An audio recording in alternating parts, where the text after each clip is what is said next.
को क्या समझ में आ रहा है? ये जो हुआ है कुछ गलत हुआ है, ये तो समझ में आ रहा है कुछ ना कुछ गलत हुआ है। बराबर अच्छा, गलत हुआ है तो क्या है, उस चीज़ के लिए आपको इंसाफ चाहिए रहेगा, है ना, किसी को भी।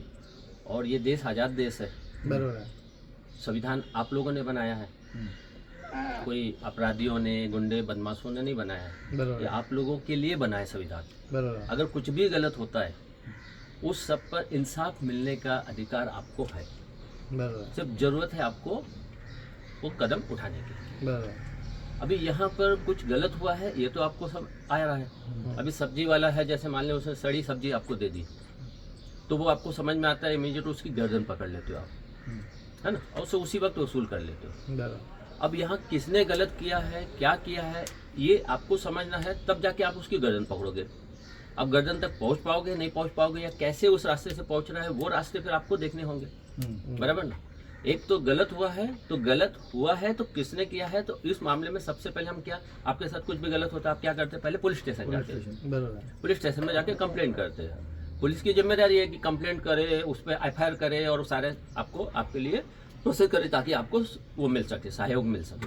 बराबर पुलिस तो इतने बड़े उसमें उसको खुद को समझ में नहीं आ रहा कि किसने गलत किया, क्या हुआ क्या नहीं हुआ, हुआ है गलत उनको समझ में आ रहा है। एक्चुअली तो कॉग्निटिव ऑफेंस है, उनको तुरंत एफआईआर करनी चाहिए, लेकिन पैसा बहुत कुछ है, भ्रष्टाचार इतना है कि वो पैसा खा खा के सब लोग मोटे हो रहे हैं और अपने बहाने, उनको बहाना मिल जाता है, अरे ये मेरी समझ में नहीं आ रहा, वो तो उधर गया है, मैटर उधर है, ऐसा बोल करके आप लोगों को लटकाते रहते हैं। अभी आपके सामने सबसे बड़ी चीज क्या है, बिल्डर नजर आ रहा है। कौन? भैया बिल्डर, बराबर ना। आप जब फ्लैट लेने गए थे तो कैसे गए थे, बिल्डर और एलएनटी वगैरह ये सब चीजें देखी थी, 54 फैसिलिटी ये सब बताया गया था आप लोगों को, बराबर। जब आपने ये खरीदने गए आपसे एडवांस लिया गया और एडवांस के बाद आपसे क्या बोलते हैं एग्रीमेंट बनाया गया। तो एग्रीमेंट कहीं भी आप जाते हो तो आपको पहले एग्रीमेंट पढ़ते हो, पढ़ने के बाद साइन करते हो, करेक्ट, बराबर। यहाँ पर कोई भी एग्रीमेंट आपको पढ़ाया नहीं गया, बल्कि आपको टाइमिंग बोला गया कि भाई यहाँ आ जाओ इस तारीख को, ठीक है, और एग्रीमेंट पर साइन करने हैं, इतना पैसा जमा कर दो, 70,000, 80,000, 60,000 जो भी जिसका जैसा बनता है, यही वर्ड बोले गए ना आप लोगों को, इससे अलावा तो कुछ नहीं। फिर वहाँ गए आप लोग, सुबह सुबह बुला लिया गया, 9, 10, 11 बजे आप लोग पहुँच गए। पहुँचने के बाद भीड़, समय नहीं है, लाइट गई हुई है, सर्वर डाउन है, ये सब बहाने हुए होंगे, हुए आपके साथ, सभी के साथ लगभग यही बहाने। तो आपको बैठाए रखा गया, बैठाने के बाद लास्ट में 3 बजे 2 बजे ऐसा, अरे टाइम नहीं है, लाइट आई है, फट फट फट फट साइन करो। आप पढ़ना चाह रहे हो, आपको पढ़ने नहीं दिया जा रहा, कह रहा समय नहीं है। 6 लोग उनके आदमी खटाखट आपके सामने ला रहे हैं, साइन करो साइन करो साइन करो। ये खेल हुआ है ना, सबके साथ हुआ है, आप लोगों के साथ भी हुआ है। तो आप लोग एग्रीमेंट ही नहीं पढ़ पाए। आपसे एग्रीमेंट में कहा गया है कि 2 साल के बाद या 3 साल के बाद आपको फ्लैट मिल जाएगा, पोजीशन मिल जाएगा। हाँ, पोजीशन मिल जाएगा। पोजीशन डेट आपके उसमें लिखी है, कहीं 25 लिखी, कहीं 24 लिखी, कहीं 26 लिखी, मार्च 24 है ना, ऐसा आपकी 24 अलग लिखी, अलग, हाँ। किसी की 25, किसी की 26, है ना, ये सब लिखा हुआ है। ये आप लोगों ने देखा होगा, उस टाइम आपने पढ़ा ही नहीं होगा, आपने तो एग्रीमेंट देखा ही नहीं कि कब का पोजीशन लिखा है, क्या है, 2 साल 3 साल तक, क्योंकि एग्रीमेंट की कॉपी नहीं थी उस टाइम आपके पास, वो बिल्डर से जाके लेना था आपको, कोई गया लेने कोई नहीं गया, बराबर ना। ये सब चीजें हुई, आपके बैंक में चला गया आपका एग्रीमेंट ओरिजिनल, बैंक से आपका ईएमआई कटना शुरू हो गया, आप उसमें उलझ के रह गए। अब फ्लैट बन रहा है नहीं बन रहा, क्या हो रहा है वो आपको समझ में नहीं आ रहा। बाद में जब हल्ला गुल्ला मचा तब आप जागे कि भाई अभी ये कुछ गलत हो रहा है, हमारा तो फ्लैट मिल नहीं रहा है, ऐसा ऐसा है, तो अभी क्या किया जाए। ये स्थिति आप लोगों की रही है। तो अब उसमें ये जो चीज चक्र, इसमें आपके सामने कौन है, एक्जुरिया बिल्डर। आपने एग्रीमेंट नहीं पढ़ा, पोजीशन का नहीं पढ़ा। एग्रीमेंट में कुछ चीज लिखी है, उसमें एक चीज लिखी है एग्रीमेंट में कि ये पूरी प्रॉपर्टी मॉर्गेज रख रहे हैं हम, किसके पास, इसके एलएनटी के पास। एलएनटी उस पे फ्लैट बना के देगा और एलएनटी के एनओसी के बिना डिस्बर्समेंट नहीं होगा। और दूसरा, एलएनटी के एस्क्रो अकाउंट में पैसा जमा करना होगा, बराबर। तो अपना पैसा एलएनटी के पास गया अभी सब? मैं आपको मतलब बीच में बोलने की जगह मैं पूरा बोल दूं ना, फिर आपको इसमें कुछ क्वेश्चन पूछूंगा ना, तो आपको आसानी से सब समझ में आएगा। क्योंकि आप एकदम से मेरे वो डायरेक्ट फाइनल वाली बात बोल दोगे तो आप ये बीच का सब कुछ भूल जाओगे, बराबर है। जो असली चीज को। मैं भी अपना जो रूट है उसको उसमें ये हो जाएगा, डिस्टर्ब हो जाएगा, है ना। हाँ तो ये वर्ड आपके एग्रीमेंट में लिखी है, हाँ जो वर्ड किसी ने भी नहीं पढ़े, हम्म, उस वर्ड का मतलब क्या होता है उसको समझना है पहले आपको। हम्म, मॉर्गेज, हम्म, अभी जमीन रख रहे हैं जो भी, और उसके ऊपर प्लेट बना के देने का ये वादा कौन कर रहा है? एलएनटी। उसके अंदर तो उसकी जिम्मेदारी क्या है? किस लिए? प्लेट बनाने के लिए। तो प्लेट बनाना था उसका काम था, उसके लिए उसको पैसा देना था, पूरा प्लेट तैयार कर देता। प्लेट तैयार हो जाते तो पैसा आपको यानी प्लेट मिल जाता, मैटर खत्म, कोई प्रॉब्लम नहीं। सिंपल एग्रीमेंट है, कोई प्रॉब्लम नहीं इससे आपको। उसने लिखा है कि मेरी एनओसी के बिना डिस्बर्समेंट नहीं होगा। मतलब जो बैंक से फाइनेंस कर रहे हो, भले एलएनटी से फाइनेंस कर रहे हो, इंडिया बुल्स से फाइनेंस कर रहे हो, वो बैंक को पहले एलएनटी की एनओसी जाएगी कि यहाँ सब कुछ ठीक है। एनओसी का मतलब होता है सबका बाप, सबका बाप होता है ना एनओसी। आपके पिताजी एनओसी देंगे तो आप का बच्चा शादी करेगा, या जो भी XYZ इस टाइप की कई चीजें रहती है। हर एक चीज में एक एनओसी बनती है, बराबर है। चाहे वो कोई भी हो। वो एनओसी देने वाला हो ना, सबका बाप होता है। बराबर है। No objection certificate. तो यहाँ पर एलएनटी की एनओसी के बिना उस प्रोजेक्ट में एक भी पैसा कोई नहीं दे सकता था। करेक्ट, क्लियर है ना? एग्रीमेंट आपका बता रहा है। तो उस स्थिति में जब एलएनटी सबका बाप हो गया, यानी वो प्रमोटर इन कंट्रोलर हो गया, करेक्ट, उसके हाथ में पूरा कंट्रोल। बराबर है। वो अब कुछ भी वहां होगा वो सब उसकी अनुमति से होगा, और अगर वहां कुछ गलत हुआ है तो भी उसकी वजह से हुआ है, और सही हुआ है तो भी उसकी वजह से हुआ है। ये चीज क्लियर हो गई यहाँ पर। बराबर है। दूसरा, उसके एक एलएनटी एस्क्रो अकाउंट में पैसा है, एक्सवेरिया एलएनटी एस्क्रो अकाउंट, इसके अंदर पैसा जा रहा है। बराबर तो एलएनटी ग्रुप में पैसा जा रहा है ना। तो उस ग्रुप के अंदर पैसा गया, उस अकाउंट में गया पैसा, और एलएनटी का कंट्रोल है। अब एलएनटी ने क्या किया? वो पैसा उठा लिया अपने पास। ये कौन बता रहा है? इनके खुद के अपने पेपर बताते हैं। इनकी जो सीए की रिपोर्ट वो बता रहे हैं कि 400 करोड़ से ज्यादा इकट्ठा हुआ और 200 करोड़ से ज्यादा इन लोगों ने उठा लिया। और रूल्स क्या कहता है रेरा का कि 70% पैसा बैंक वहां जमा रहना है अपने। और यहाँ प्रोजेक्ट कितना हुआ है? 4 फेस है आपके। पहले फेस में हुआ 51% कुछ हुआ, 55% लिखा हुआ है। दूसरे फेस में 11% हुआ, तीसरे फेस में 51, उसमें भी अपने कुछ आधा ऐसे ही कुछ हुआ है, और चौथे फेस में भी 3% हुआ है। तो ये 4 फेस, चारों फेस का काम नहीं हुआ। अब आप किसी जंगल में जाके एक मकान बनाते हैं, मान लीजिए, वो मकान कितने में बन जाएगा आपका? आप यहाँ 10 लाख में खरीद रहे हैं, वहाँ 2 लाख 3 लाख में मकान बन जाएगा ना। जंगल में जाके वो सस्ता पड़ रहा है ना आपको, दूर जा रहे हो जंगल में जाके बना रहे हो, मगर आप यहाँ पर महंगे में दे रहे हो। किस लिए? क्योंकि यहाँ पर आपको वो फैसिलिटी मिलती है जिसमें बिजली, पानी, सीवर लाइन, जो पानी निकासी, ये सब चाहिए ना आपको। बराबर है। तो उसकी कीमत का तो वो पूरा प्रोजेक्ट होता है ना कंप्लीट, है ना। अगर पानी नहीं होगा तो फिर आपको वहाँ रहने से मतलब नहीं है। बराबर है। बिजली नहीं होगी या महंगी पड़ेगी तो वो रहने से मतलब नहीं है। रोड नहीं होगा आने जाने का तो फिर मतलब नहीं है, मतलब महंगा पड़ जाएगा आपको। तो ऐसी जगह पे आप पैसा कहाँ क्यों लोगे? बराबर है ना। तो वो प्रोजेक्ट कंप्लीट प्रोजेक्ट के लिए ही फाइनेंस किया जाता है। अब तीसरी चीज ये है कि आपको अब इसमें फंसा है, ये तो हो गया इनका, ये सिंपल सा एलएनटी सीधे सीधे आपको प्रमोटर इन कंट्रोलर दिखाई दे रही है, करेक्ट। पैसा उसके अकाउंट में गया तो ये तो सीधे चोर हो गई, है ना। आपके सामने दिखाया जा रहा है आपको एक्सवेरिया, तो एक्सवेरिया तो कठपुतली हो गई। अब क्यों हुआ, क्या हुआ, इससे मतलब नहीं है अपने को। क्यों हुआ मतलब क्या था इनका हिस्ट्री, उससे मतलब नहीं। जैसे मान लीजिए आपका एक यूनिट था, आप उस यूनिट में आपने कई लोगों से कर्जा लेकर के उस यूनिट को चलाया, आप फेल हो गए, इन्होंने वो यूनिट खरीद लिया। तो ये वो यूनिट खरीदते टाइम आपकी पूरी लायबिलिटी इनको निपटानी है, करेक्ट है। अगर उसके बिना इन्होंने निपटाई तो आपको भी पकड़ा जाएगा और ये भी पकड़े जाएंगे, बराबर, करेक्ट है ना। तो उसी प्रकार से अगर एक्सवेरिया की पुरानी हिस्ट्री कुछ भी है XYZ, अगर ये प्रमोटर इन कंट्रोलर है एलएनटी और उसने आपका पैसा उठाया है या इसका पुराना कोई भी पैसा होगा जो भी, तो वो भी उठाया माना जाएगा। जैसे आपने किसने कहा कि मैंने फ्लैट नहीं लिया, 2 लाख बिल्डर को दिया है और कुछ लोन नहीं लिया, तो वो पैसा भी आपका एल&टी ही देगा, बरोबर है। कोई दूसरा नहीं देगा, क्योंकि वही प्रोजेक्ट है ना।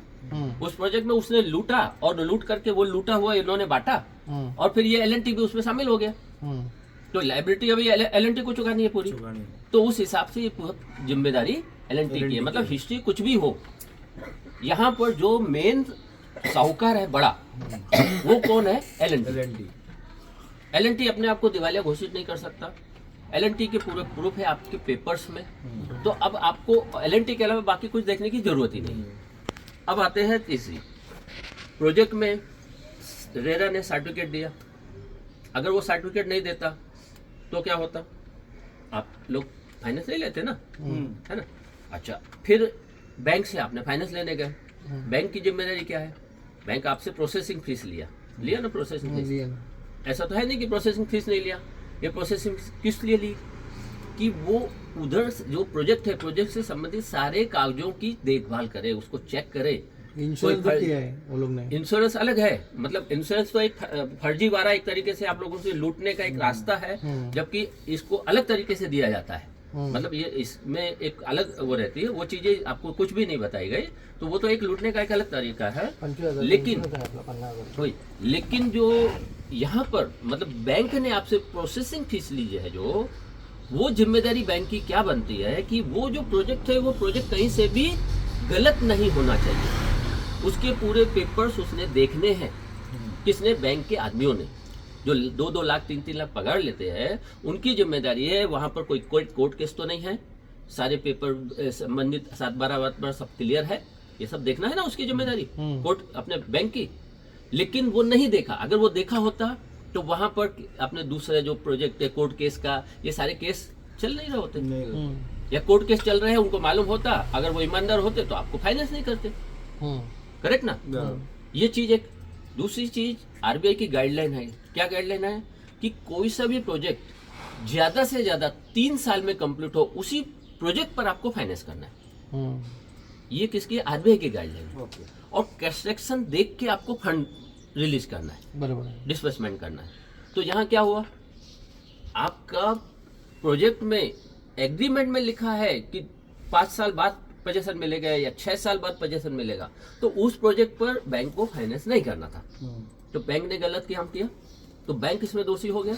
यानी पहले एल&टी आ गया, बिल्डर सबसे पहला बिल्डर, उसके बाद एल&टी, और तीसरा ये आपका बैंक, फाइनेंस बैंक आपका।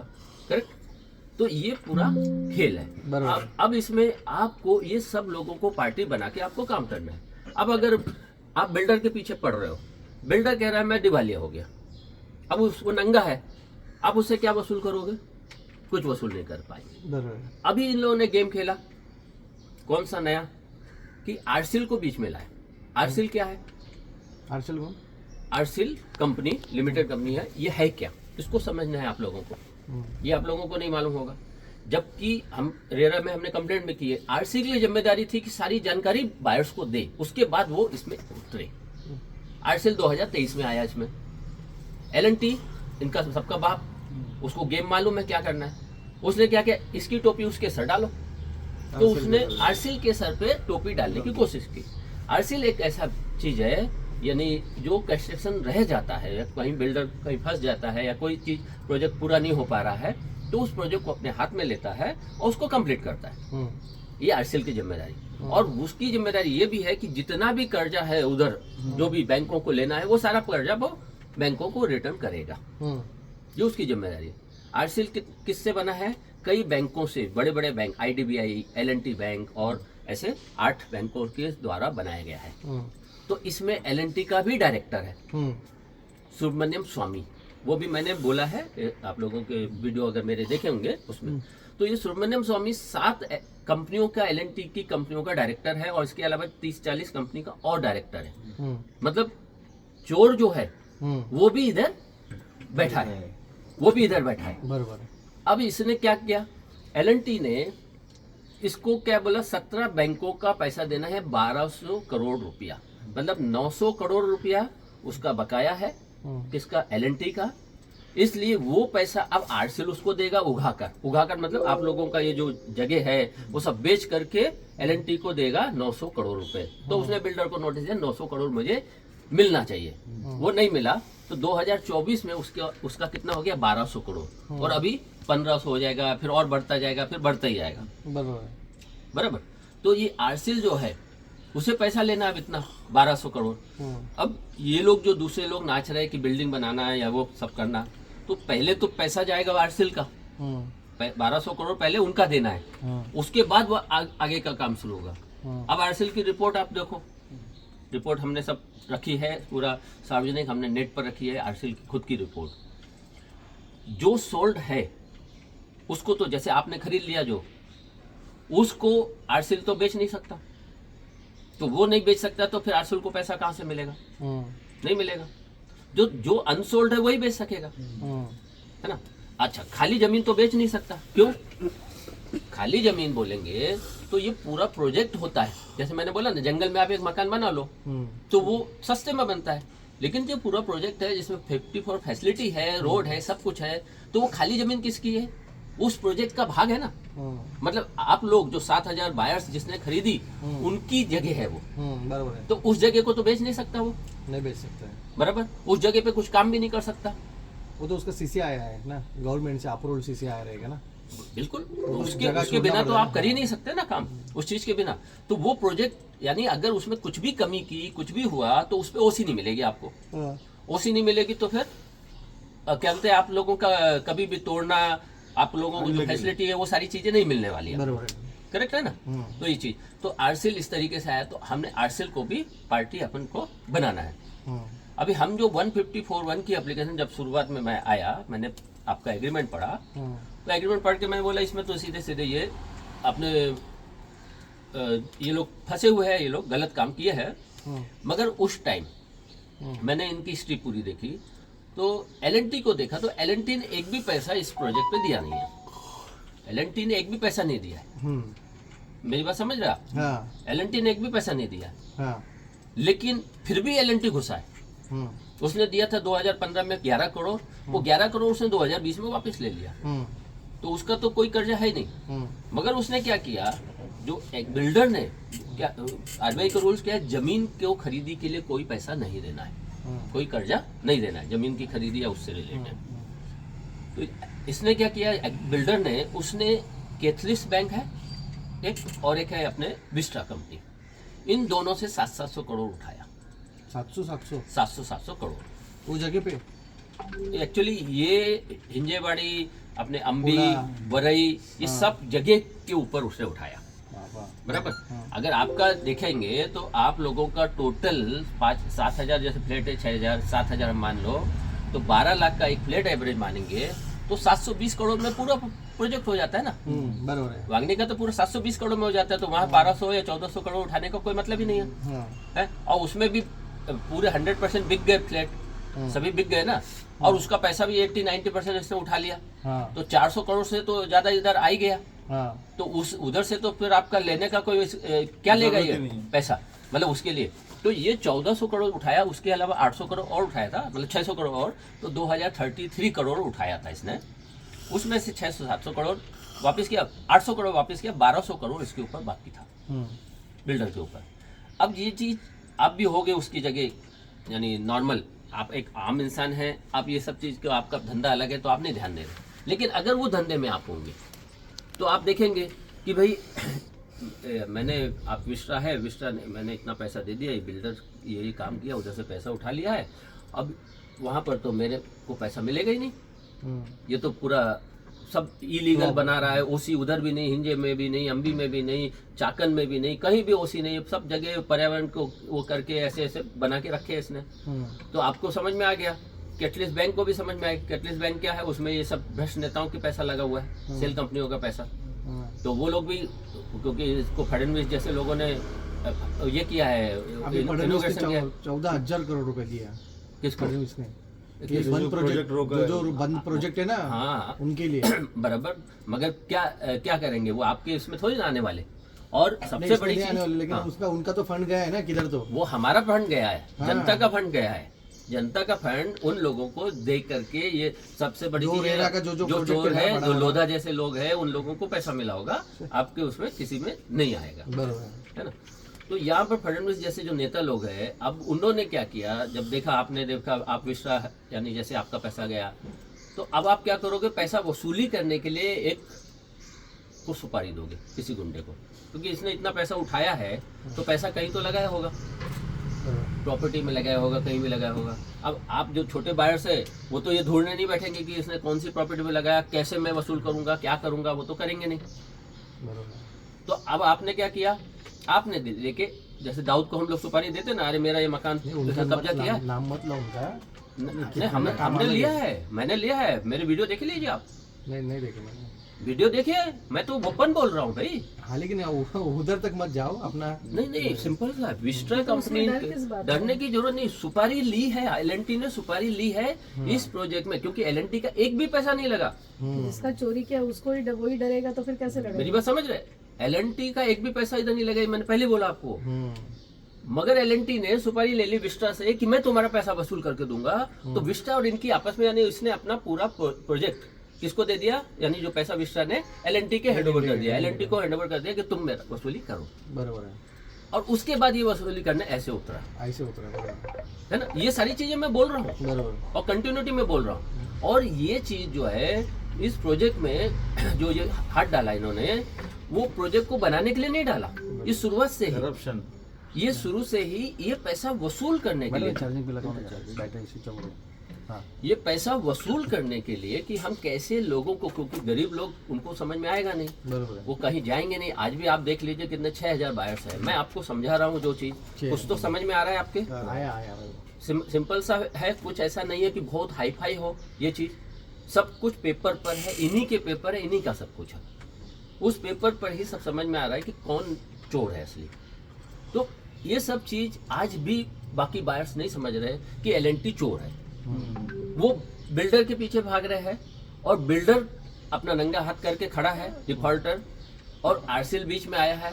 आरसीएल अपना पैसा वसूली, मतलब वो एलएनटी ने अब आरसीएल को दे दिया सुपारी, अब आरसीएल निकालने वाला है पैसा, तो आरसीएल कैसा करेगा, तो ये सब चीजों को ऐसे लटका के रखेगा। जब ये सालों हो जाएंगे, 10-20 साल, 10-15 साल, तब उसकी कीमत बढ़ेगी, कीमत बढ़ेगी, तब वो उसमें हाथ डाल करके वो सब चीजें वसूल करेगा। ऐसे होता है ना, कोई भी प्रोजेक्ट आपने देखे होंगे, कई ऐसे प्रोजेक्ट कि वो जमीन ऐसे करके छोड़ दिया, फंसे है, अब आप जो इन्वेस्टर होते हैं वो सोचते चलो पड़ा है, पड़े रहने दो। तो जो वैसे लोग हैं पैसे वाले, उनके लिए सब चीज चल जाती है, लेकिन यहाँ पर बर्तन मांजने वाले, रिक्शा चलाने वाले, उनको पास थोड़ी ना है पैसा, है? और ऊपर से क्या बोलते हैं, वहां पर पैसा हमें भरना पड़ रहा है ईएमआई कंटिन्यूटी में। तो ये सब चीज यहाँ पर है। तो उस वक्त मैंने जब पढ़ा एग्रीमेंट, तो उसमें मुझे नजर आया विस्ट्रा, तो मैंने विस्ट्रा वालों को पार्टी बनाया, एफआईआर के अंदर एलएनटी को बनाया और फाइनेंस बैंकों को बनाया, और इस तरीके से 154(1) में एप्लीकेशन दिलवाई वहाँ पर पुलिस थाने में। तो वो ले नहीं रहे, हमने कहा कि वो कह रहे एक ही दे दो सबकी, हमने कहा नहीं, सबकी सेपरेट सेपरेट रहेगी। तो वह हंगामा हुआ था पहली बार में, तो उस टाइम हमने 100 एप्लीकेशन सबकी अलग अलग दी थी, करीबन 103 या 108 एप्लीकेशन दी थी। फिर उसके बाद लगातार हम सबकी सेपरेट भेज रहे, आप लोग जाते हो, वो चुपचाप साइन करके देते हैं, बरोबर कोई आपसे बहसबाजी नहीं करते। ऐसे ही इस मामले में हमने, मतलब ये सारे प्रोजेक्ट, अब ये सब चीज तो समझ में आई आपकी। तो पहला कदम क्या हो गया, अपने को एफआईआर के लिए वहाँ कदम उठाना है, तो वो एक देना है। दूसरा कदम क्या, आपका जो बैंक जिसने आपको फंसाया, जिसने खुद देखा नहीं या देखा, या उसके आदमियों ने जाके वहाँ पर पैसा खाया या समोसा चाय पानी किया, और उनके फेवर में, बिल्डर के फेवर में ये कर दिया कि चलो फाइनेंस करो। एलएनटी का ही फाइनेंस है ना वो भी। एलएनटी का फाइनेंस है, मतलब एलएनटी बोले तो एलएनटी यहाँ पर अगर गेम देखें तो बहुत बड़ा गेम है, जिसको मैं बाद में आखिर में उठाऊंगा। नहीं, ये गेम मैं बाद में आखिर में उठाऊंगा, जब हम पीएल में घुसेंगे ना, तब ये गेम क्या है वो भी मैं बता दूं, और वो पूरा ओपन है, क्लियर कट है। हमारे देश में 35 लाख करोड़ रुपए के पेपर, अपने रकम प्रिंट है, यानी जो नोट है ना 35 लाख करोड़ के है, वो भी पहले, मतलब वो भी अभी 35 लाख करोड़ ऐसा कर दिया कि आज आपको जो समझ में आ रहा होगा, ये अपने ये सोना 25,000 का भाव था, वो बढ़ा करके 1.25 लाख कर दिया गया। तो जितना सोना रहेगा गवर्नमेंट के अकाउंट में, उतना ही नोट प्रिंट कर सकते हैं लोग। तो अभी सोने बराबर। का भाव बढ़ गया। सोने का भाव बढ़ाओ तो हमने जो ज़्यादा प्रिंट किया है वो लेवल में रहे, लेवल में रहेगा। तो ये चीज़ एक हुई है। दूसरी चीज़ डिजिटल करेंसी। अभी आप बैंक हो, आपका नाम है, आप ऐसे नॉर्मल प्रिंट करोगे नोट तो आपको तो तुरंत पकड़ के अंदर करेंगे ना। यहाँ डिजिटल करेंसी 250 लाख करोड़ रुपए की मार्केट में है। मतलब 35 लाख करोड़ से ऊपर एक भी पैसा नहीं होना चाहिए, चाहे डिजिटल हो चाहे ये हो। जब तक आपके जेब में पैसा नहीं है तब तक आप उसमें को डिजिटल करेंसी में उसमें नहीं रकम नहीं डाल सकते कि मेरे पास 1 लाख है या 2 लाख। आपके पास रकम होनी है तब जाकर के आप डाल सकते। अगर इनका अकाउंट करेंगे ना चेक तो मालूम पड़ेगा L&T के ही खाली कम से कम 50 लाख करोड़ से ज्यादा का उसने रखा होगा जो फाइनेंस किया। यानी यहाँ पर उसने फाइनेंस करा आपका L&T ने, वो फाइनेंस आपके उसके ही एस्को अकाउंट में आया और उसने उठा लिया और आप कर्जदार बन गए। ये सब मैंने वीडियो में बोला है, पहले के पुराने वीडियो में सब कुछ बोला है। और इसी वजह से L&T को सोबत नोटिस भी दिया गया है और कार्टून के साथ दिया गया। और उसमें उसके वकील का नोटिस आया था कि आप ऐसा नहीं कर सकते इस तरीके से। और हमने सुप्रीम कोर्ट के जजमेंट का हवाला देते हुए कहा था कि अगर कोई भी फ्लैट होम बायर्स उसको अगर फ्लैट नहीं मिला बिना ओसी के या ओसी या बिना ओसी के पोजीशन नहीं मिला या पोजीशन नहीं मिला तो कोई भी उसकी रिकवरी नहीं कर सकता। ये चीज सुप्रीम कोर्ट के जजमेंट, वो जजमेंट के साथ हमने उनको सुपर नोटिस दिया तो उनका वकील उल्टा बोल रहा है। तो मैंने तुरंत वेबिनार किया था, मैंने कहा अपने L&T के उस वकील को खुली चुनौती, सुप्रीम कोर्ट के आर्डर को बेसलेस कहने वाले वकील अपनी या तो अपना वो डिग्री फेर दे या तो उसको बेसलेस कहा है आपने तो उसे साबित करे या अपनी डिग्री फाड़ के फेंक दे। ये वर्ड के साथ मैंने वेबिनार किया था और वेबिनार में पूरा बोला, ये पूरा वीडियो है मेरा इस चीज के अंदर। तो ये चीज यहाँ पर हुई। अब प्रश्न ये पैदा होता है करना क्या है। तो पहला हो गया 154(1), दूसरा है बैंक। अभी बैंक में क्या है, उनके डायरेक्टर है 8-9। आप एक डायरेक्टर को भेजेंगे फायदा नहीं, बाकी 7 डायरेक्टर बोलेंगे हमें नहीं मालूम। तो हम क्या कर रहे हैं, इनके सभी डायरेक्टरों को नोटिस भेज रहे हैं जिसमें साफ लिख रहे हैं और उसमें साइटेशन भी डाल रहे हैं जजमेंट कि क्या बोलते हैं, अगर इलीगल या गैर कानूनी तरीके से आपने फाइनेंस किया है तो आपको उसकी पेनल्टी भरनी पड़ेगी। तो कंज्यूमर कोर्ट ने पेनल्टी लगाई है इंडिया बुल्स के ऊपर 1 लाख की, तो वो ऑर्डर भी हम लगा रहे हैं उसमें। और हम कह रहे हैं कि आपके आदमियों ने, यानी फाइनेंस बैंक को बोल रहे हैं, आपके आदमियों ने बिल्डर के साथ बैठकर ऐसे प्रोजेक्ट में फाइनेंस किया है जिसमें हम फंस गए। अभी आप अपने आदमियों से मेरा पैसा वसूल करो, उसके ऊपर कार्रवाई करो और मेरा पैसा वापस दिलवाओ विथ इंटरेस्ट, और जो मानसिक त्रास हुआ है वो सबके लिए। ये आपका हक है ना बोलने का। ऐसे बोलोगे ना आप, किसी जो भी आपको फंसाएगा, आपका दोस्त भी अगर ऐसे फंसाता है तो आप अपने दोस्त को ऐसे ही बोलोगे कि भाई मेरा इतना पैसा तुम्हारी वजह से फंस गया, बरोबर है। तो ये पैसा मुझे विथ इंटरेस्ट के चाहिए, मेरे को इतना मानसिक हुआ है, वो कोर्ट कचहरी का सारा खर्चा मुझे चाहिए, मांगोगे ना आप। तो वैसे ही बैंक से हमें मांगना है, तो हम वैसा नोटिस दे रहे हैं और फिर 15 दिन का टाइम दे रहे हैं कि 15 दिन में अगर आपने नहीं किया तो इसका मतलब आप भी पूरे उसमें साजिश में शामिल है, ये साबित हो जाएगा। फिर आपका हम पैसा भी रोक रहे हैं EMI और ये सब कुछ करेंगे, है ना क्लियर। तो ये बोलना पड़ेगा ना आपको कि नहीं बोलना पड़ेगा। आप जब तक ये नहीं बोलोगे तो आप सीधे जाके बंद करोगे तो आपके ऊपर केस बना देंगे वो लोग। लेकिन आपने बोल दिया तो इसका जवाब उनको पॉइंट टू पॉइंट देना है। बरोबर है। अगर वो नहीं देते हैं तो वो गलत हो गया उनके लिए। बरोबर। अब वो जवाब तो दे ही नहीं रहे, नहीं उनके पास जवाब, बरोबर। तो हम पेमेंट ये रोक देते हैं। हम फिर स्टॉप करा देते, चेक स्टॉप करा दिया, ECS स्टॉप करा दिया, तो ये सब चीज़ हो जाती है। अब वो लोग क्या गुंडे हैं, तो वो क्या करते हैं, कोलकाता से अपने ये भेजेंगे, वारंट निकलवाएंगे, गुड़गांव से निकालेंगे या कहीं से, अहमदाबाद से। तो उसमें हम लोग क्या बोलते हैं, उनको नोटिस अपने मोटो का वहाँ पर भेज देते हैं लेटर कोर्ट में, और उसमें वकील लगाना है, हमारा वकील रहते हैं, उनको 2-4-5 हज़ार रुपये का खर्चा दे करके वो केस पूरा खत्म। तो हमारे जो लेटर गए तो कई लोगों के केस, करीबन 35-40 लोगों के केस तो ऐसे ही खत्म हो गए। मतलब खुद L&T ने, एक में तो इंडिया बुल्स ने सीधे सीधे विड्रॉ किया, और वो भी एक दूसरे का केस था। मतलब उसको नॉन अवेलेबल वारंट निकल रहा, उसको फ़ोन पे फ़ोन आ रहा, तो उसका केस हमने आप लोगों सुमोटो के साथ इसमें उसका भी नंबर डाल दिया। तो वो नंबर देख के वहाँ पर गुड़गांव में उसका केस विड्रॉ कर दिया, किसने, इंडिया बुल्स वालों ने अपने। तो नॉन अवेलेबल वारंट सब कैंसिल हो गया, ये सब चीज़ें। तो ये चीज़ ये है। तो ऐसे हमें पहले नोटिस देना है इसको। फिर ये पूरा जो भी काम हुआ है कांड, इस कांड की जानकारी, इस पे इंसाफ लेने के, इंसाफ का कौन काम करेगा, जो सरकारी डिपार्टमेंट बैठे हैं, ये हम ही लोगों ने बैठाए। पुलिस बैठाई, ईडी बैठाई, सीबीआई बैठाई, डीजीपी, एसपी, कलेक्टर, ये सब लोग काम करना है आपका, जरूर है। बराबर।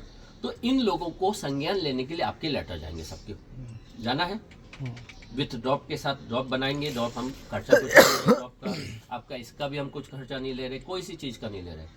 हम सिर्फ कौन सा खर्चा ले रहे, खर्चा नहीं ले रहे, वो भी हम आपको ये कह रहे हैं कि आप हमारे से, क्योंकि हमें मजबूरी में हम लोगों ने अपने यहाँ प्रिंटिंग करके आप लोगों को दे रहे हैं और पैसे ले रहे हैं। क्यों मजबूरी हमारी?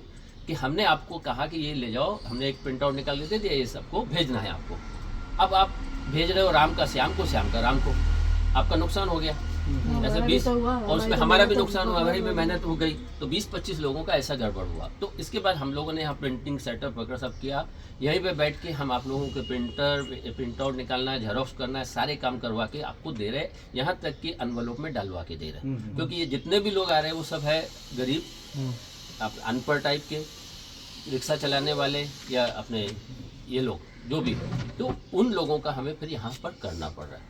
तो इस तरीके से ये हम लेटर भिजवाते, तो उसका खर्चा वो चीज़। और ये सब चीज़ में जो खर्चे आते हैं, वो खर्चा मेरा पुराना वीडियो है पिछले साल का, उसमें साफ साफ बोला कि 15 से 20 हज़ार रुपये आपके खर्चे होंगे इसके अंदर। और ये सब खर्चा आप चाहो तो आप खुद खर्चा करो, आप चाहो तो हमारे से करवाओ। यानी हम ड्रॉप दे देंगे, आप बाहर से जैसे कराना हो वैसे करा लो। एक दो लोग हैं जिनके यहाँ जेरोक्स मशीन है या जो करते हैं, तो वो लोग हमसे ड्रॉप लेके जाते हैं, हम उनको एक कॉपी दे देते हैं, वो वहाँ पे ले जा करके प्रिंट करके वो सब कर लेते हैं, एडिट करके वो कर लेते हैं। तो वो सब चीज़ें है, मगर उसमें भी गलती हो जाती है। एक साहब ने तो ऐसा किया कि वो अलग ही कर दिया, पूरा तो बंडल बना के कलकत्ता ही भेज दिया। मतलब ऐसे ऐसे कांड हो गए।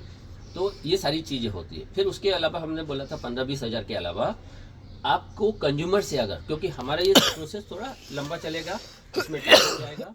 आप, क्योंकि हर एक को ये दिमाग में बैठता है कि हम कोर्ट में गए तो हो जाएगा काम, या पुलिस में गए तो हो जाएगा काम। लेकिन कोर्ट कचहरी का हमें पता है 1 तारीख पड़ती, फिर 6 महीने बाद पड़ेगी, फिर 6 महीने बाद पड़ेगी। वहाँ आप एक शब्द नहीं बोल सकते। आप हमारे पास आके सब कुछ बोल सकते हो कि अभी तक नहीं हुआ, ये नहीं हुआ, वो नहीं हुआ, लेकिन कोर्ट में जाके बोल सकोगे आप? नहीं, वहाँ तो नहीं बोल सकोगे। तो कंज्यूमर कोर्ट में अगर आपको जाना है तो उसका आपका एफिडेविट तैयार करके उसमें 5,000 का खर्चा आएगा, हर एक का सेपरेट। 5,000 का ड्रॉपिंग तैयार करके आपको दिया जाएगा और आपसे ही हम कोर्ट में लगवाएंगे। वहाँ कुछ नहीं, बस वो ड्रॉप पढ़ना है आपको और कोर्ट आपको ऑर्डर देगी, क्योंकि एक का ऑर्डर मिलेगा, वैसे सबके ऑर्डर रहेंगे। एक ये है अपना। दूसरा, हम सुप्रीम कोर्ट जाएंगे जल्दी, तो वहाँ पर 10,000 रुपये का खर्चा है। हमारा ये 15 से 20 हज़ार आपके पेपर वर्क का पूरा हो गया, पेपर वर्क से पूरा काम होगा, ये भी निश्चित है। लेकिन जल्दी है तो उसमें हम सुप्रीम कोर्ट भी जाते हैं अगर, तो वहाँ 10,000 का खर्चा आप लोगों का सेपरेट। तो उसमें कम से कम 100 लोग, तो अभी 120 लोग हो गए, तो 10-10 हज़ार दे के तैयार करने को होंगे, तो वो करेंगे। तो वो प्रोसेस हमने वो भी शुरू कर दिया उस चीज़ का। तो ये सब चीज़ें हैं, मगर जो भी काम है वहाँ, जैसे सुप्रीम कोर्ट में पेपर लगेगा या किसी भी कोर्ट में लगेगा, वहाँ आपके प्रोसेस के पेपर तो जरूरी है, वो सारी चीज़ें, वो प्रोसेस आपको करने पड़ेंगे। तो इस तरीके से हम डीजीपी, वीजीपी, ईडी, सीबीआई वो सबको लेटर, यानी पहला आपने बैंक को नोटिस दिया, यानी पहला तो अपने पुलिस स्टेशन में, दूसरा बैंक को नोटिस दिया, तीसरा हम डीजीपी, वीजीपी जितने भी है, सीबीआई, वीबीआई, इन सबको लेटर दे रहे हैं। ठीक है। इसके बाद चौथा हम देंगे L&T को सो कॉस्ट नोटिस, कार्टून के साथ दिए जा रहा है। कार्टून देखा होगा आप लोगों ने, अगर बाई चांस हम लोगों जो कार्टून है ऐसा, तो वो कार्टून भी है, देख लेंगे आप। तो वो कार्टून के साथ उनके 9 डायरेक्टर हैं, सभी को हम लोग नोटिस भेज रहे हैं। ठीक है। फिर आते हैं हम इसके बाद अपने, अब इसमें क्या है, जो प्रोसेस होता है, प्रोसेस क्या होता है, कोई सा भी मामले मैं XYZ बता देता हूँ आपको। जैसे पुलिस में गए आप, पुलिस कार्रवाई नहीं कर रही है, पुलिस के ऊपर कौन है, अपने डीसीपी है, तो डीसीपी को अपन लेटर देंगे। फिर डीसीपी भी नहीं काम कर रहा, तो डीसीपी के ऊपर हम लोग जाते हैं डालसा में, डालसा में कंप्लेंट करते हैं। तो डालसा का जो सेशन जज रहता है वहाँ का सेक्रेटरी, उसको काम करना है, वो नहीं करेगा तो हम उसकी बैंड बजाएंगे। ये सारी, फिर इसको लेकर के हम ह्यूमन राइट्स में जाते हैं। ह्यूमन राइट्स का काम क्या है, आपके अधिकारों की रक्षा करना।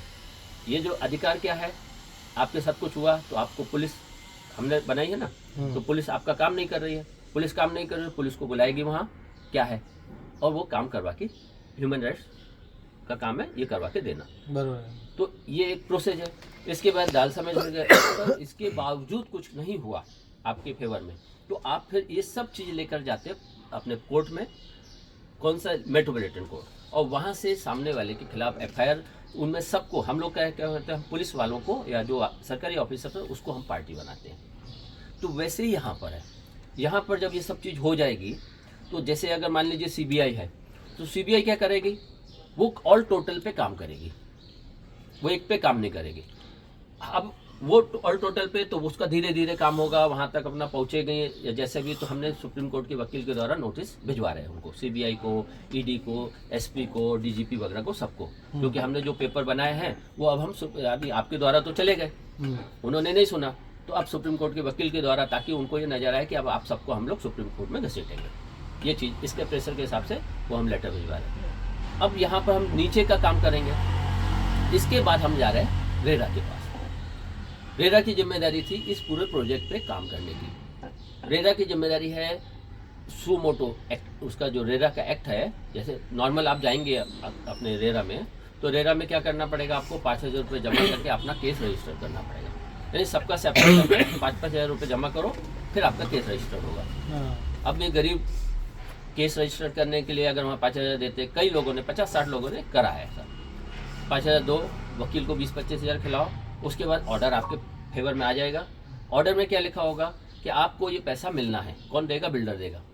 लेकिन बिल्डर कब देगा, जब पूरा प्रोजेक्ट कंप्लीट हो जाएगा उसी के साथ। उसके बाद बिल्डर के पास बचेगा तो वो पैसा देगा आपको। अब ये तो क्लियर है आपको कि बिल्डर बनाएगा नहीं 25 साल तो आपको तो मिलना नहीं है। तो ऐसे ऑर्डर रेरा के हैं। हम क्या कर रहे हैं, रेरा का एक्ट है 36, जिसमें रेरा के अधिकारी की जिम्मेदारी थी उसी टाइम 2017 में ही सामने हो चुका था। 2017-18 में उधर ही सीए की रिपोर्ट से साबित हो गया था कि यहाँ पर गोरख धंधा हो रहा है, यहाँ पर होम बायर्स के पक्ष में काम नहीं हो रहा है। तो उसको सुमोटो लेकर के इनके ऊपर कार्रवाई कर देनी चाहिए थी। कब, 2017 में। उसने नहीं की, मतलब पैसा खाया, तभी नहीं की। तो हमने इसको रेरा को नोटिस दिया, रेरा को कंप्लेंट दी एलएनटी के खिलाफ। उस कंप्लेंट को एक नॉर्मल आर्टिकल अपने एक्ट 31 में दी। उस पर ये लोग अपना करेंगे नहीं काम, मगर उसके अंदर हमने अपने एक्ट 36 लिखा है, और उसमें ये भी लिखा है कि आपके उन अधिकारियों के ऊपर जिन्होंने ये करा है, मतलब जिनको जिम्मेदारी थी कि इसको रोकना, इस फर्जीवाड़े को, उन लोगों के ऊपर भी आपको कार्रवाई करनी है। बराबर है, ऐसे ही करना चाहिए ना। जब ऐसा होगा तभी तो ये चीज़ रुकेगी।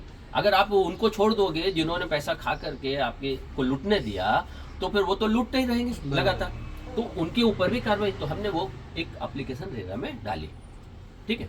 उसके बाद उस मामले में, क्योंकि वो तो काम करेंगे नहीं, तो हमने पूरे अधिकारी जितने भी है उस 2017 से अभी तक उनकी आरटीआई से जानकारी मांग रहे हैं कि भैया तुम हमें वो अधिकारियों के नाम दो जो उस टाइम थे, जिनकी जिम्मेदारी थी इस पूरे इसको रोकने की, बरोबर, ताकि हम उनके ऊपर एक्शन लें। तो वो आरटीआई डलवा रहे हैं, ठीक है। इसके अलावा इनको सुमोटो का नोटिस वो दे रहे नोटिस रेरा को कि भाई अब आपकी जिम्मेदारी है, तो अभी 6 तारीख को हम लोग देने वाले हैं। अब ये रेरा के अधिकारी अगर काम नहीं करेंगे, सुमोटो पर भी काम नहीं करेंगे, तो मतलब ये लोग तो दोषी हो गए सीधे सीधे, इन्होंने पैसा खाया। तो इनके खिलाफ एफआईआर दर्ज करने के लिए हम लोग पुलिस में कंप्लेंट करेंगे, डीसीपी को, जैसा मैंने आपको बताया ना, फिर ह्यूमन राइट्स में जाएंगे। तो ये पूरा प्रोसेस। ऐसे ही एमसीए जो है, एमसीए क्या है वो मालूम है आपको? नहीं। एलएनटी जो है, ये आप कैसे समझते हो कि एलएनटी एक कंपनी है ना? तो एलएनटी कोई सी भी कंपनी कुछ भी एक जगह रजिस्टर्ड होती है, बराबर। जहाँ रजिस्टर्ड होती है वो एरिया एमसीए मतलब कहलाता है, ये अपने इससे रिलेटेड है। उस जगह पर उसमें मतलब एक आरओसी होता है, रजिस्टर ऑफ अपने ये कारपोरेशन का। तो वहाँ पर ये कंपनियां सबकी सब रजिस्टर्ड की जाती है, चाहे वो एलएनटी हो, इंडिया बुल्स हो, या जो भी हो XYZ। तो हर जिले का अपना अपना एरिया रहता है, मतलब अपने एक एरिया होता है। आरओसी है, जैसे यहाँ मुंबई का, तो मुंबई के एरिया में यहाँ कई एरिया या थाना वाना ये सब आता है। ऐसे ही आरओसी पूना रहेगा तो पूना के क्षेत्र, पूना मंडल रहता है ना, पूना मंडल का आएगा। तो ऐसी आरओसी मुंबई में ये एलएनटी रजिस्टर्ड।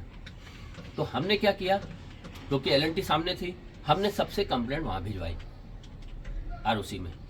तो वहाँ पर भी भिजवाई, अपने मिनिस्ट्री में भी कि भाई ये इसने ऐसा किया एलएनटी ने। तो वहाँ से एमसीए से हमारे पास क्या आया जवाब कि आप हमें एलएनटी के खिलाफ सबूत दीजिए। तो हम लोगों ने उनको सबूत भी दिए।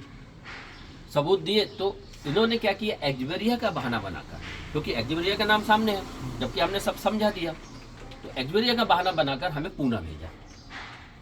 हम उनको समझा रहे पूना जाने की जरूरत नहीं, आप लोग यहाँ करोगे। तो फिर आरडी से हम मिले, रीजनल डायरेक्टर, मतलब आरओसी के ऊपर रहता है रीजनल डायरेक्टर, जो वेस्टर्न जोन का है, मतलब पूरे भारत में 4-5 डायरेक्टर ऐसे रहते हैं रीजनल, जो एरिया के, तो उसमें वेस्टर्न जोन का यहाँ पर बैठता है। तो उसको हमने नोट वो दिया कंप्लेंट।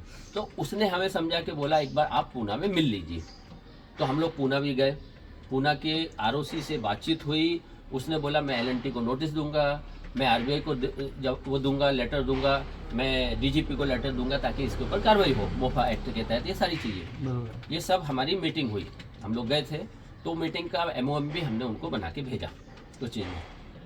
उन्होंने बोला 10 दिन में हम जवाब देंगे, लेकिन उनका जवाब 1 महीने तक नहीं आया। हमने फिर उसमें आरटीए डालना वो सब शुरू कर दिया कि भाई ये इसके ऊपर क्या हुआ। तो वो उनकी हालत ख़राब हुई। तो उन्होंने फिर 19 तारीख को जवाब भेजा इधर आरडी को कि, और आरडी के पास हम लोग गए 23 तारीख को। जब हम पहुंचे 23 तारीख को, तो 23 तारीख को क्या बोला उन्होंने कि अरे आप आए हो इसलिए मैं आज कहते इनका मेल देखा है, वो 19 तारीख को हमारे पास आ गया था। ये चीज़ आरडी बोली, आरडी ने। फिर उसने बोला ये पूरा मामला हम मिनिस्ट्री को भेज रहे हैं। तो मैंने उनसे बातचीत हुई, मैंने कहा कुछ पॉइंट है जिसके अनुसार आरओसी मुंबई ने आपको रिपोर्ट देनी चाहिए कि एलएनटी गड़बड़ है। तो बोले नहीं उसकी ज़रूरत नहीं है, वो चल जाएगा ऐसा। मैंने कहा देखिए पकड़ना तो एलएनटी को है, एलएनटी है आरओसी मुंबई में रजिस्टर्ड, आप पूना में कराएंगे तो प्रॉब्लम फिर वापस घूम करके मिनिस्ट्री से घूम के वापस आरओसी मुंबई में आएगी। तो इतना दूर घुमाने की ज़रूरत क्या है, यहाँ से मांगिए ना आप। तो वो बोले नहीं वो आने दो। इस टाइप पर बातचीत हुई। मैंने कहा ठीक है चलो जान दो। तो ये एमसीए जो है, एमसीए की जिम्मेदारी है। क्या जिम्मेदारी है आपके यहाँ, मैं जैसे मान लीजिए आप हो रजिस्टर्ड, मैं अपनी कंपनी को आपके यहाँ रजिस्टर्ड किया, या आप 15 अपने नौकर रखे आपने। अब 15 नौकर में से एक नौकर काम नहीं कर रहा है बराबर, तो मैं शिकायत आपको ही करूँगा। बाहर के लोग किसको करेंगे, आपको शिकायत करेंगे कि भाई ये नौकर आपका काम नहीं कर रहा है, ये चोरी कर रहा है, कुछ कर रहा है। तो आप क्या करेंगे, उस नौकर के ऊपर एक्शन लेंगे ना। तो ऐसे ही कंपनी एलएनटी जो है आरओसी मुंबई के अंडर में है, तो आरओसी मुंबई ने हमारी बात नहीं सुनी, तो आरओसी मुंबई को हम सुकॉज नोटिस देने वाले विद उसके साथ अपने उसके कार्टून के साथ देंगे। तो ये जो चीज़ है ये है एमसीए का काम। बराबर समझ में आया ना। मतलब एमसीए को हम क्या कह रहे हैं कि एलएनटी के ऊपर एक्शन लो। ये तुम्हारे यहाँ चोर कंपनी का है, इसका रजिस्ट्रेशन कैंसिल करो। अगर आपकी छोटी कंपनी होगी ना, आप छोटी, आपने कुछ गलत किया, मैंने आपकी कंप्लेंट करी, तो वो तुरंत आपके पास पहुंच जाएगी और आपसे पैसा खा करके या तो बैठेगी और नहीं तो आपको रजिस्ट्रेशन कैंसिल कर देगी। करेक्ट, ताकि आपका काम धंधा बंद हो जाए। तो वो काम उसको एलएनटी के खिलाफ भी करना था। प्रूफ है, सबूत है, सब कुछ है। और यहाँ एक नहीं, जैसे एक गुंडा तो क्या बोलते हैं, एक शूटर है, एक को मारेगा और दिखाई भी देगा। यहाँ पर इतने सारे लोगों को मारा और उसको अभी तक कोई समझ भी नहीं रहा कि वो डकैत है या खूनी है। लोग मर भी रहे ना इसमें। तो ये स्थिति है। तो ऐसे एमसीए आया। दूसरा, तो हम क्या कर रहे हैं, आरओसी मुंबई के खिलाफ अपने सुकॉज नोटिस देके उसके ऊपर एफआईआर दर्ज करने के लिए वो भी काम हम करेंगे। तो ये 2 हो गए, एक हो गया रेरा के अधिकारियों के खिलाफ, दूसरा हो गया एमसीए के अधिकारियों के खिलाफ। फिर तीसरा इसमें कौन आता है, आरबीआई। आरबीआई की ड्यूटी, आरबीआई की गाइडलाइन पे सबको काम करना है ना। अब आरबीआई की गाइडलाइन पर आरबीआई को सब मालूम है लेकिन नहीं कर रहा, तो हम आरबीआई को लेटर बाजी अभी हमने आरबीआई को नहीं करी। क्यों?